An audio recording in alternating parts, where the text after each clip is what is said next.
many photographs do we have of the contraband? 4? Yeah. Okay. How's the light? Can you see, or is it too dark here? Sorry? Make it work. Some of our More bulbs. dark behind you than where you are, but Yeah, and then the screen's a little. That's casting a light on you? I see. If we turn it, does that help? Like if we do this? Yeah, that's cool. That's all right? I might take it. Actually, if you put that back, you're pretty good the way you are. I think, so you can't see. Go back I here. can't see. Somebody can't see. Okay. I don't know. How's that? Is that all right? I think you're good. We're good. Okay.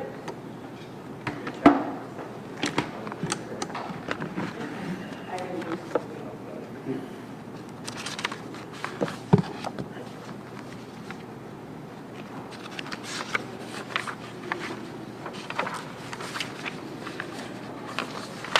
All right, is everybody ready? Good afternoon, and thank you all for being here. This press availability is important, in my opinion. It is timely, in my opinion, because it goes to the heart of the problem of corruption. Corruption that can endanger correctional officers, corruption that can endanger inmates, corruption that can endanger the general public in several different kinds of ways. In a moment, you'll be hearing from the people who did all the work, because I didn't, and I will introduce you to them. But I want to tell you that we are here to discuss the arrest that occurred earlier of Roderick Price at his home in Philadelphia. Roderick Price, who has been a correctional officer since 2006. He was arrested in his home in Philadelphia. And Christina Ingram, who has been a correctional officer since 2023. Christina Ingram was marched out of the prison, the Curran-Fromhold Correctional Facility, in handcuffs, as she should be. Roderick Price was arrested at home, as he should be, because when you take money to bring contraband into a correctional institution, you endanger everyone. You create a climate and a culture of lawlessness in that prison that is completely unacceptable. I am here today joined by a bunch of good people, and they include Tara Moore, that's M-O-H-R, Tara Moore, First Deputy Managing Director for the City of Philadelphia, who is here with Michael Resnick, R-E-S-N-I-C-K, the Commissioner of the Philadelphia Prisons. I'm also joined today by ADA Bill Fritzy, who's the Chief of the DAO's Gun Violence Task Force, and ADA Joseph Lanuti, that's L-A-N-U-T-I, who is going to be assigned to this case, and he is working with the DAO's Gun Violence Task Force. Just a couple of details for you.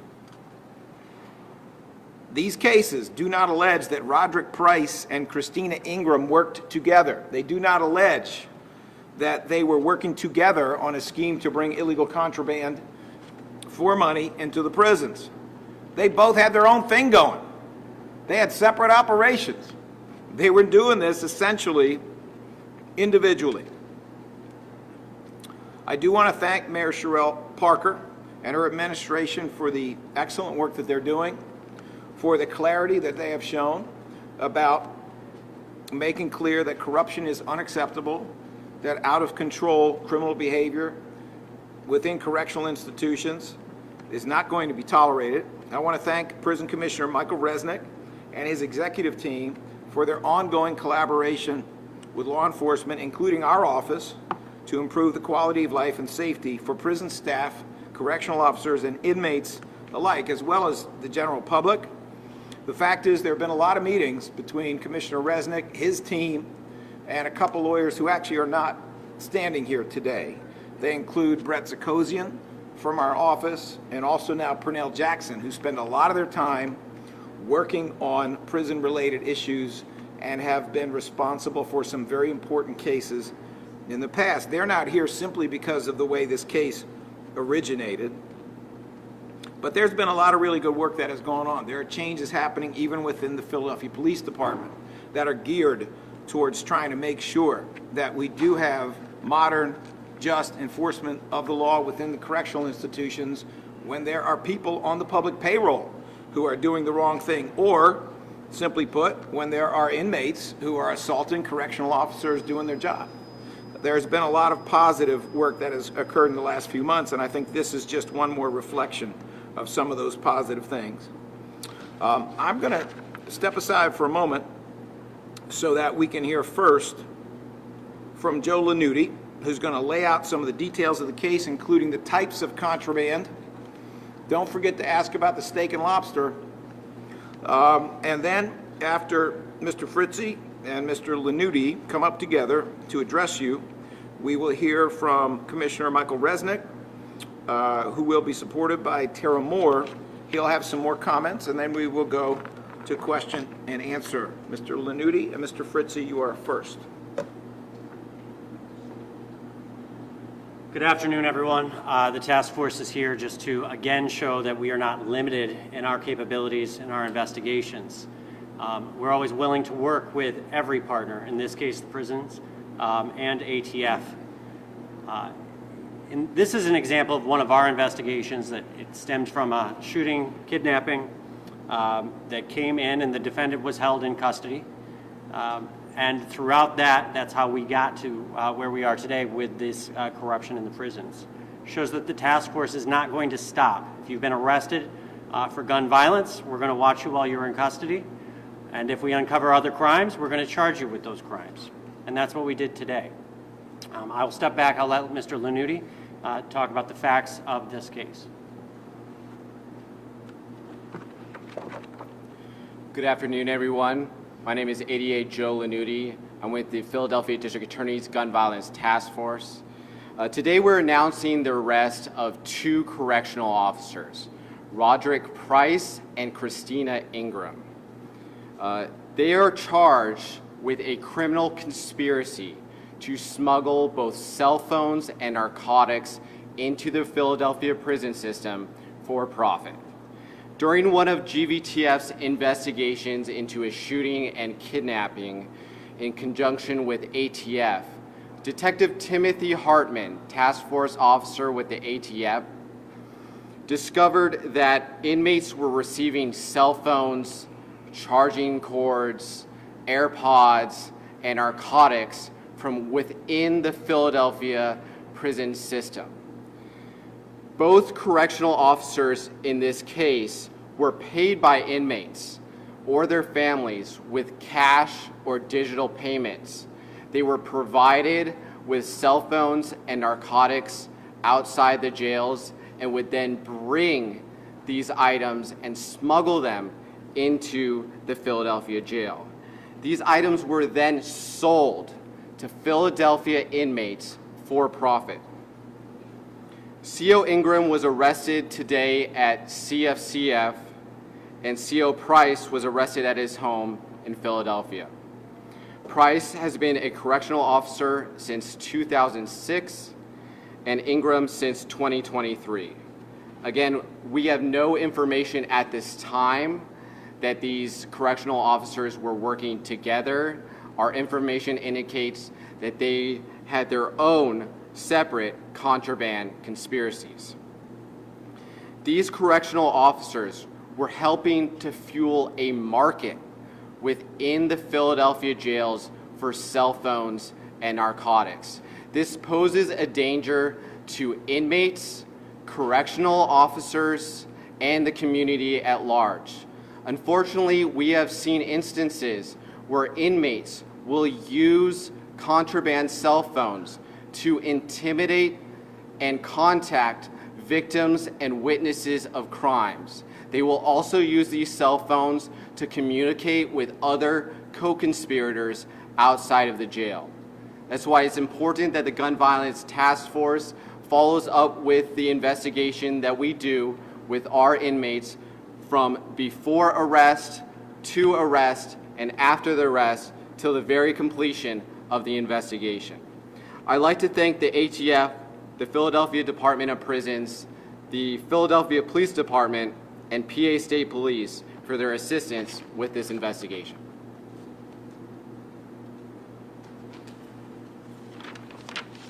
Good afternoon, everybody. I'm Michael Resnick. I'm the Commissioner of the Philadelphia Department of Prisons. And I want to thank our partners, the District Attorney's Office, the Philadelphia Police Department, ATF, and the State Police for their support and their assistance in our efforts to identify, investigate, and prosecute any individual involved in this type of activity. Introducing contraband undermines the security and integrity of our facilities and threatens the safety of all of our staff and the inmate population. We're committed to ensuring the safety of our staff, the inmates, and we will continue our efforts to uncover this type of activity and ensure those involved are prosecuted, especially those officers who betray the public's trust. While we need more correctional officers, we need officers with integrity who will uphold the law and their oath. And I want to thank the DA's office again and all of our partners in law enforcement for their assistance. Thank you all. Thank you, Commissioner Resnick. Final comment. The city is doing everything it can to try to deal with staffing issues and other difficulties that have occurred within the county prisons. As many of you know, there is a federal lawsuit which has attracted a lot of coverage in the media, and there are a lot of people trying to see what they can do to improve this situation. None of this is a reflection on Commissioner Resnick. It's not a reflection on the mayor. A lot of this stuff pre-existed. A lot of the problems in the prisons do relate to the pandemic period.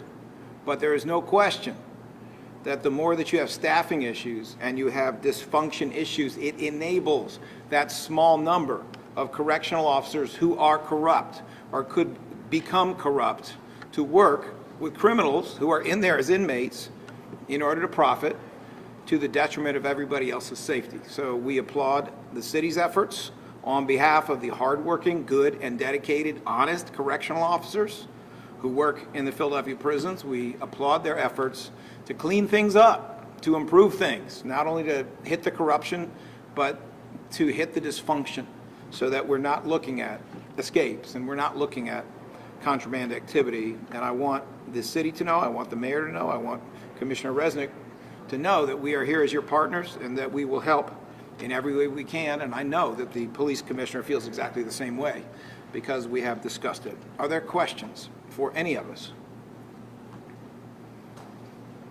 If not, I can beat a speedy retreat. Yes, please. Hi. Are you concerned that this is happening in other facilities, including PDU?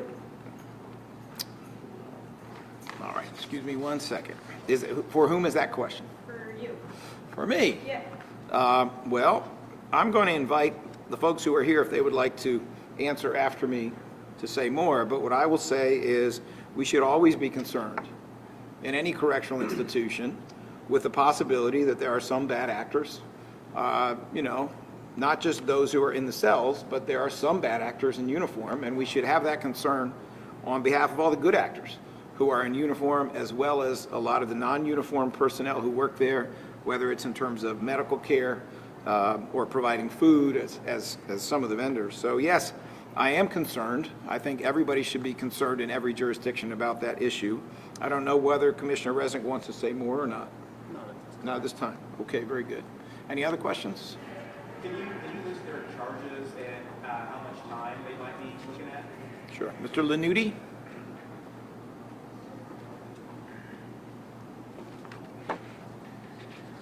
I have the affidavit here if you'd like that. Thank you.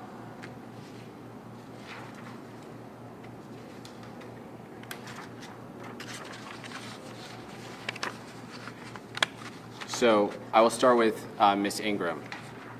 She is charged with corrupt organizations, criminal conspiracy, dealing in proceeds of unlawful activities, contraband, possession with intent to distribute controlled substances, criminal use of a communication facility, and knowing and intentional possession of a controlled substance.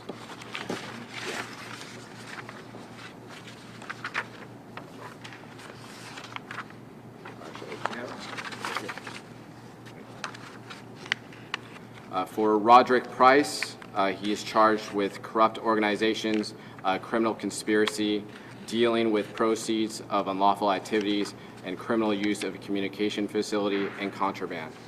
So these are, as far as the corrupt organization, criminal conspiracy, and dealing with proceeds of unlawful activities, these are felony of the first degrees.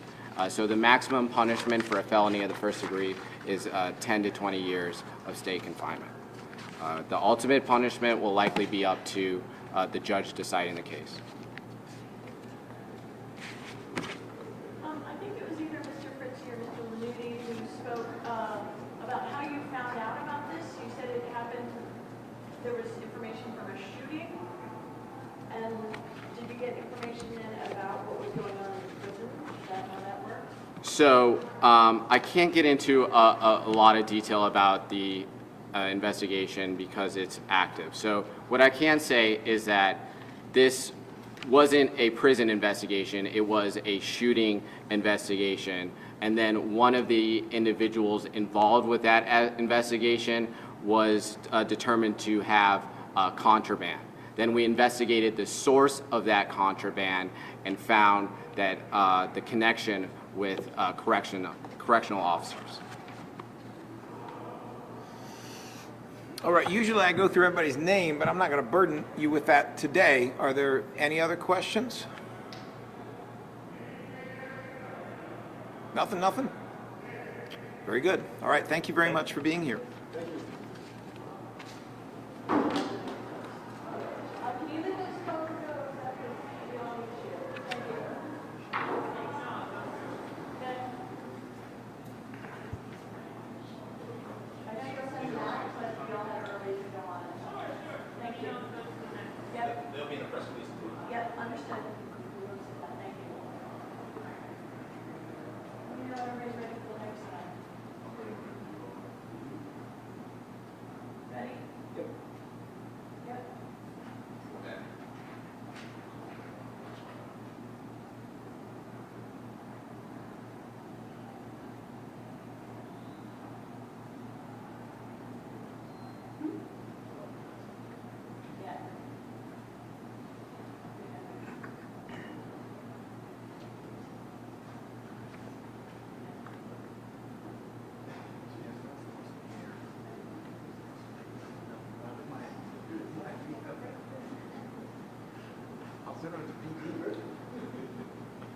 And I think there's one more.